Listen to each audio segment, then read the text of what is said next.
That was the secret. How much money? Warren and I had tiny little bits of money. We always underspent our incomes, and we invested, and if you live long enough, you end up rich. It's not very complicated. Now, there is a part of life which is, how do you scramble out of your mistakes without them costing too much? And we've done some of that too. If you look at Berkshire Hathaway, think of its founding businesses: a doomed department store, a doomed New England textile company, and a doomed trading stamp company. Out of that came Berkshire Hathaway. Now, we handled those losing hands pretty well, and we bought into them very cheaply. But of course, the success came from changing our ways and getting into the better businesses. It isn't that we were so good at doing things that were difficult. We were good at avoiding things that were difficult, finding things that are easy. By the way, when we bought the Daily Journal, that was easy. What we're doing now in this software business is difficult. But due to the accident of these good associations and the fact that these old colleagues have lived so long, we're doing pretty well in the new business. It has potential, and it's fun to do. The other great secret is that we're good at lifelong learning. Warren is so much better in some ways in his 70s and 80s than he was younger that it's almost awesome. If you keep learning all the time, you have a huge advantage. And we both just like it. And we have a wonderful group of friends, really wonderful. From whom we can learn a lot. Yeah. It's not my nature, when you get little surprises as a result of human nature, to spend much time feeling betrayed. I'm always want to just put my head down and adjust. So I don't allow myself to spend much time ever with any feelings of betrayal. So you're asking the wrong person, because if some flickering idea like that came to me, I'd get rid of it quickly. I don't like any feeling of being victimized. I think that's a counterproductive way to think as a human being. I am not a victim. I'm a survivor. You are, indeed. Yeah. And in terms of humility, I've frequently said that when they passed that out, I didn't get my full share. And that was a serious problem when I was young. And I only cured it partly by becoming very rich. And generous. It takes both to overcome a defect like that. So the young people in the room, don't copy this if you're not willing to pay the price.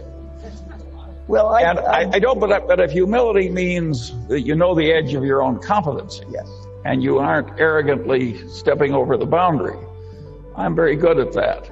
But within my area of competency, my best friend would not adore me for my humility. One of these guys at the Berkshire meeting from one of the foreign publications said, why do a couple of guys in a little place in Omaha do so much better than all these powerful minds in great institutions? And I said, well, I think Warren and I know the edge of our competency better than other people do.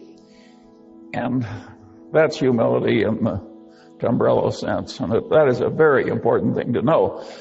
I say over and over again, it's not a competency if you don't know the edge of it.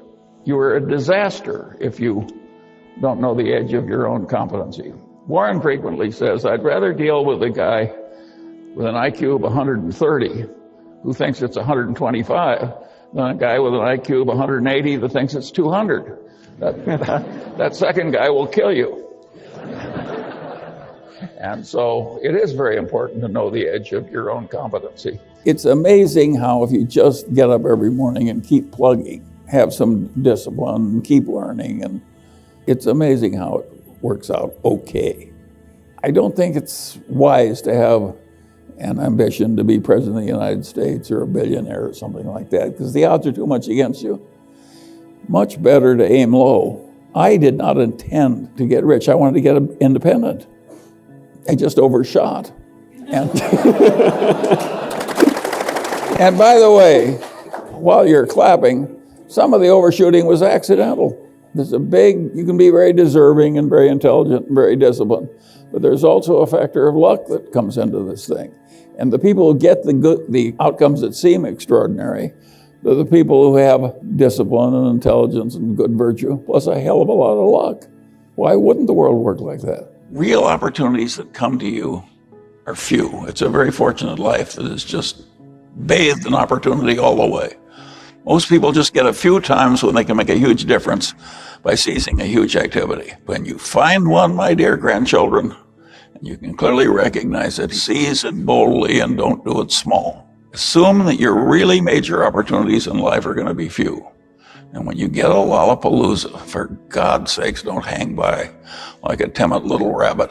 Don't hang back. They aren't that many of the really big good ones. If you take the whole history of Berkshire Hathaway, if you take out the 20 best transactions, our record is a joke. Well, 20 best transactions over 40-some years, that's one every 2 years. And we work at it all the time.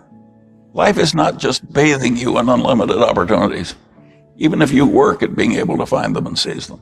It's not real brilliance. In other words, you talk about prodigy, what it takes to extend the boundaries of physics. Neither of us has it.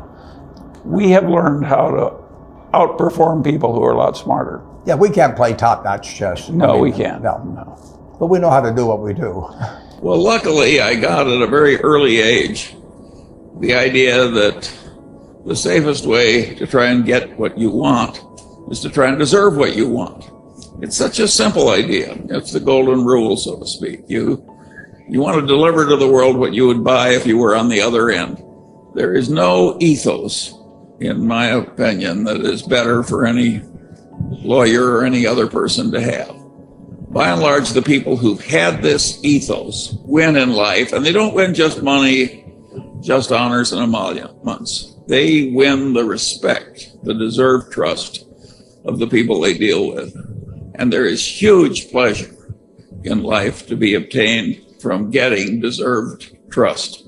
And the way to get it is to deliver what you'd want to buy if the circumstances were reversed. Warren and I have not made our way in life by making successful macroeconomic predictions and betting on our conclusions. Our system is to swim as competently as we can, and sometimes the tide will be with us and sometimes it will be against us. But by and large, we don't much bother with trying to predict the tides because we plan to play for the game for a long time. I recommend to all of you exactly the same attitude. It's kind of a snare and a delusion to outguess macroeconomic cycles. Very few people do it successfully, and some of them do it by accident. When the game is that tough, why not adopt the other system of swimming as competently as you can and figuring that over a long life you'll have your share of good tides and bad tides. I think you can count on more booms and busts over your remaining lifetime. How big and with what cyclicality, I can't tell you. I can tell you the best way of coping, which is just to put your head down and behave creditably every day. Ben Franklin, marriage is like the most important decision you have, not your business career. It'll do more for you, good or bad, than anything else. And Ben Franklin had the best advice ever given on marriage. He said, keep your eyes wide open before marriage and half shut thereafter. I look at the people in my generation, the nerds who were patient and rational eventually did well, who lived within their income and worked at being sensible, and when they saw an opportunity, grabbed it pretty fiercely and so forth. I think that'll work for the new nerds of the world. The people who get ahead because they're star salesmen or charismatic personalities, I'm not one of those, so I don't know how to do that. So if you're not a nerd, I can't help you. And I think that the odds are that most people who try to do finance are not going to succeed. And there's a lot of wretched excess in it because easy money will always attract wretched excess. It's just the nature. It's like a bunch of animals feeding on a carcass in Africa. By the way, that's an image I chose on purpose. But no, so I don't think it's so pretty. And I don't think that modern finance is so wonderful. And in my day, a lot of the finance people were more like engineers. They were so chastened by the Great Depression and all the wretched failure that they really tried to make everything super safe. And it was a very different plodding place that the people weren't trying to get rich, they were trying to be safe. This modern world is radically different. I'm not sure if I were starting out in your world, how well I would do. It would be a lot harder than it was to get ahead in the world the way it was when I came up. If I were you, my best advance, I think you'll be happier if you reduce your expectations than if you try and satisfy them. And by the way, I think that's generally a very good idea. It sounds silly, but it's so obvious. You know how many of us are fairly content with pretty moderate success. That is worth knowing, because that's what most of us are going to get. It's an enormous advantage. Of course, if you learn your own language, that's a very useful gift. And of course, learning the basic math of life is another tremendous gift. And if you're really good at picking up language and doing just basic arithmetic, you can take enormous territory. You don't need much else. I have never looked at a calculus problem since I left Caltech. Never left it. Never looked once, never used it. And I was a whiz. By the way, I went away totally. 70 some years, that was enough. Yeah, I don't know about your calculus, but mine is gone. But this other stuff never goes away. And if you keep honing it and if you get good at it, then you learn something that's more important than what they teach you in college, is you learn the method of learning. When I want to know something, I just learn it. Take, for instance, I got to the Harvard Law School. I couldn't figure out how Reverend Moon was inviting people out to one weekend and they came back brainwashed zombies for the rest of their lives. And nobody in the Harvard Law School could explain it to me. So I said, I'll figure it out for myself. You know, my mother had a little nursery rhyme, a little red hen that said, I'll do it myself, said the little red hen. So I said, I'll figure this out. Well, it took me a long time. But I finally figured out to my satisfaction exactly what was being done. And they just stumbled into this through practice evolution. It wasn't calculated forethought. They just assembled a bunch of psychological tricks and pounded them on these people all at once under conditions involving stress. And at a certain point, the brain would just snap. And they had these people transformed into slaves. Boom.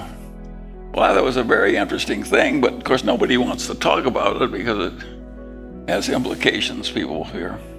But I think that that habit of, if they won't explain it to you, figure it out for yourself, has helped me enormously in life.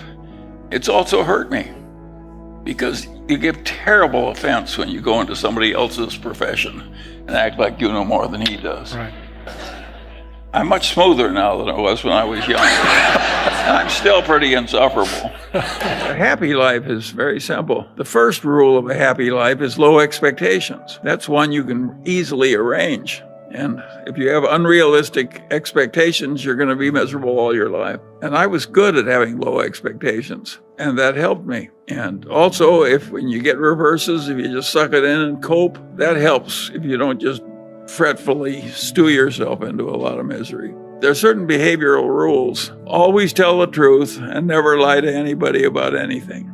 Those are pretty good rules, and they're pretty simple. And a lot of the good rules of life are like that. They're just very simple. And do it right the first time, Lee Quinn. That's a really good rule.